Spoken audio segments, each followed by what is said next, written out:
The year 2022 saw a real resurgence of the classic arcade scrolling beat-em-up genre, with releases like Teenage Mutant Ninja Turtles Shredder's Revenge and the Teenage Mutant Ninja Turtles collection. The bitmap Bureau's title Final Vendetta was also another great addition to the genre to boot, and the end of the year was rounded out with the release of Jitsu Squad, which is this not-so-random review. Hello everyone, my name is Random Gamer Ribbon, the editor of Randomised Gaming, and we're going to be taking a look at Jitsu Squad on the Xbox One. So yes, it's a new year and I've decided to actually do a new sort of review format called the Not So Random Review Series, where we look at reviews of games which aren't picked by a randomizer as our core reviews are.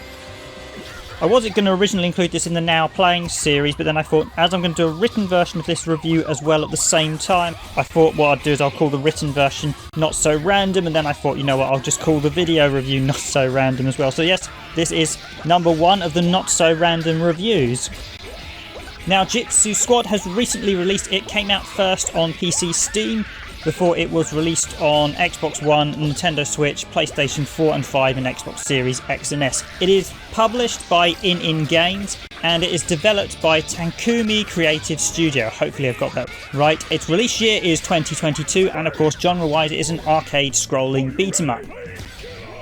And I need to add that Randomised Gaming reviewed the Xbox One digital download version of Jitsu Squad. The code for the game was provided to us by PR Hound, who work closely with ININ Games for the PR and promotion. However, I should note I have full creative control of this review and can say what I like about the game, and I will be going over the pros and the cons, but I need to let you know that we were sent a code for free because that falls under various regulations here in the UK and the US.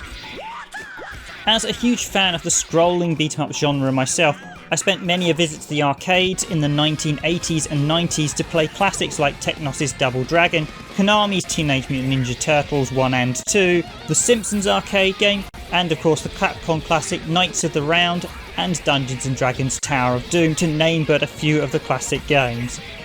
A couple of those I can even proudly say I've actually finished in the original arcades back in the day, so to hear the year was ending with the release of another entry in the genre was music to my ear. Jitsu Squad was successfully funded on Kickstarter in 2022 and released on the console in late December. The game stars the titular Jitsu Squad made up of Hiro Yama Iwa, Baby O'Hare, Jazz Amun and Aros Helgason. Hopefully I've got the pronunciation of those all correct. While each of them all looks very different, their movesets are fairly similar in terms of how they play, with a few subtle bit of changes between them each, such as each character having different secondary weapons. The story is very quick and simple, with your master tasking you with the objective of recovering an old statue and sealing it away before the villains get their hands on it. The design of the characters is very well done, and they all have clear and bold colour use, very much like the characters you saw in 90s cartoons. Hiro Yamagawa design very much reminds me of the Samurai Pizza Cats, and Baby O'Hara's may or may not be a nod to the comic and TV series character Bucky O'Hare. There are plenty of nods and cameos to other games in the background as well, with cameos including the heroes of both Fight and Rage and Yooka-Laylee. That's not to mention nods to Golden Axe, Final Fight and many more. The cutscene just before the second level boss sees a whole raft of game quotes thrown at you, not to mention the bonus stage is clearly based off the barrel stage of Street Fighter 2. It even includes a few sound effects that sound like they were almost borrowed from certain Capcom arcade games, like Wolverine's Berserker Barrage shout and the perfect call from Street Fighter 2. Add to that the super attacks that see the animals turn into humans for a few moments might just be a twist on the lesser known Konami fighter Metamorphic Force that had humans turning into animals for their super moves. This really is packed full of tributes to other games. And not just fighting games as well, Crashed Vic Viper on stage 1 really is hard to miss. If anything, I felt it did detract a little, as there were so many nods to other games in Jitsu Squad. It does sometimes feel like it doesn't always have its own character, and homage is just a little bit too much.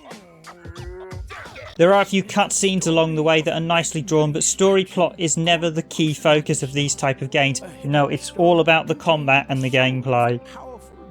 The good news is the combat is very solid and plays well, even if it doesn't do that much new.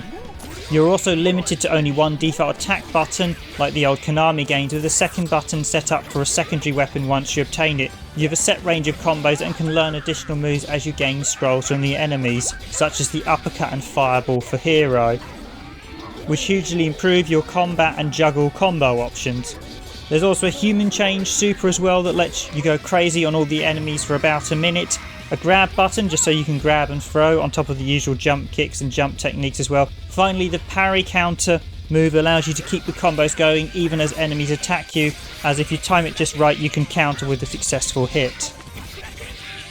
Background wise, as the stages are very open space, so there's plenty of room for you to fight and combo the larger enemies on screen, but this does make the designs look a little bland compared to the more adventurous stage designs of, say, Shredder's Revenge. Ultimately, Jitsu Squad seems to draw its stage design from titles like Guardian Heroes, I have to admit. As any good brawler should be, this is a fast-paced scrolling beat-em-up, and I say this with the words "Take note, Streets of Rage 4", which keeps you on your toes for the whole time. There's a great selection of enemies with each stage, and certain enemies are unique to certain stages, keeping the game fresh all the way through it. Again, something Streets of Rage 4 could have done with. Jitsu Squad also features a rather cool lava surfing stage with a song from Johnny Yooka-Laylee, who previously did the songs Open Your Heart and Live and Learn from Sonic Adventure 1 and 2. It's a song that plays to the level itself, and the music score across the game is very upbeat and fast paced while keeping an oriental feel, along with some great rock tunes as well. Overall, I really enjoyed the music, it is really well done. It's just a shame there's only one surfing stage. A second one would have been a welcome addition to break up the standard stages a little more. In total, Jitsu Squad is around 2 to 3 hours long for the main story. If I'm being honest, this is where most of my complaints come from for Jitsu Squad, and they are around the length of the game and the lack of extra content and bonus unlockables. Shredder's Revenge had over 12 stages and one extra character to unlock. This only has 8, and aside from tag mode there isn't much else to unlock or anything in the way of bonus modes. No bonus characters, hidden stages, nothing at present. The tag mode itself is great as it allows one player to use all 4 of your characters at the same time, swapping between them at the press of a button, which allows for some absolutely crazy combo crossovers as you can jump in and attack and then swap in for the next character to get some souped up combos. It's just a shame you don't have the option to have AI controlled allies fight alongside you as well. One of the key reasons for the lack of additional content at present is that most of the extra content listed in the Kickstarter is currently not in the game.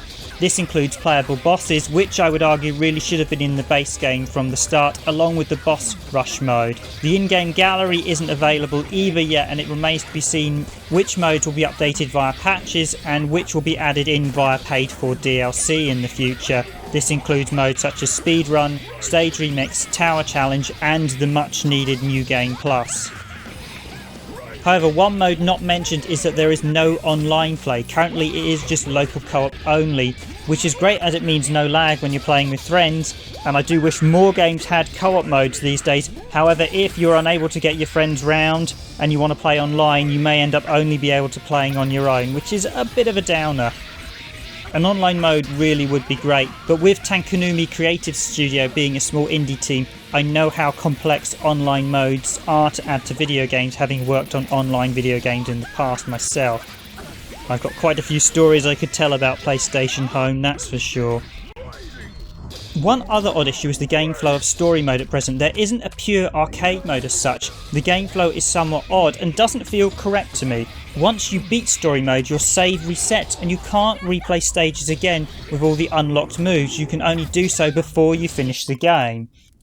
A straight arcade mode where you can replay any stage at any time you've already completed, along with using all the character moves you've unlocked, would be great. Currently it's not in there, and a mode like that could be used to record best stage scores, times and combos, and it feels like a mode that really should be in there that currently isn't. Another thing missing is an arcade style intro from the 90s in a track mode. Oddly enough, there is a theme version of the main song that sounded like it should go on an attract mode. But strangely, that version doesn't seem to play in-game and present, and made me wonder if the intended intro that was supposed to be put into game currently isn't in the game. Even if it's only in-game footage, maybe with static graphics to show each of the characters, something like an intro would really help to bolster the game just before it starts. So yep, I think an intro would be really good to add, especially as that's a great homage to all those classic cartoons and arcade games that used to have those type of attract intros.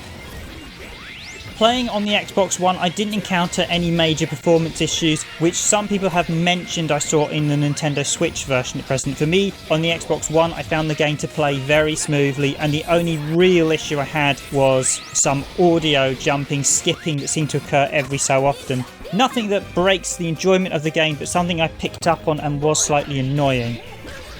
I did have one crash when playing through the game for the third time in tag mode. That seemed to relate to Baby O'Hare's attack animation falling on one of the dinosaurs enemies, the Shred Nail. I did get the captured footage of that, so I will ping that one off to the developers so they can have a look at it and get it fixed. Especially seeing as I used to be a QA tester myself, so whenever I see bugs I just spot them straight off. With Jitsu Squad only being out for 2 months on Xbox One as of the time of writing, or in the case of this video recording, no doubt the follow-up patches and DLC will address most of the issues I've raised. I will certainly keep an eye on the base game to see what is added over the coming months and update the review as needed. In this case I will update the written version of the review, as I'm sure you're aware I cannot update the video version. So if you are watching this video review a few months down the line, do double check the written version to see if I've added or changed anything. At $24.99 here in the United Kingdom, it's priced around the same price as Shredder's Revenge, and if you've already finished the latter, this is certainly well worth a look, especially if you enjoy the genre. It's just a shame it's a little rough around the edges at present and is still waiting on much of the Kickstarter content. As a scrolling beat-em-ups go, it's a very welcome addition to the genre and does a great job of homaging the Konami and Capcom games of old. Certainly one for a night in with a couple of mates, and a game you will certainly come back to once in a while for another run through. So on the pros front, it has a great scrolling beat-em-up combo system, lots of juggling, lots of attacks, plenty of moves, really great fun, supers, etc. Excellent 2D art and music score to go with it, and it also features 4-player local co-op, all of which makes it a very nice product. On the downside, or the cons, there is no online play at present, and I don't know if it will be added. It does feel a little unpolished in places in a few areas, and I think it really needs that missing content. And at the minute it is only 2 hours in length, and again the content is missing, so hopefully I think a lot of the cons will be addressed once all the Kickstarter content is added, but we are waiting on that Kickstarter content to be added, and it probably won't be added till, I imagine, the end of this year. But in a final sum up, I really did enjoy my time with Jitsu Squad. I do think it's a very enjoyable scrolling beat-em-up. I've played it through a couple of times now and I have really enjoyed it. It's not quite as good as said Shredder's Revenge, but it is certainly a worthy addition to the genre. And if you do fancy some scrolling beat-em-up action, I do give it a recommend.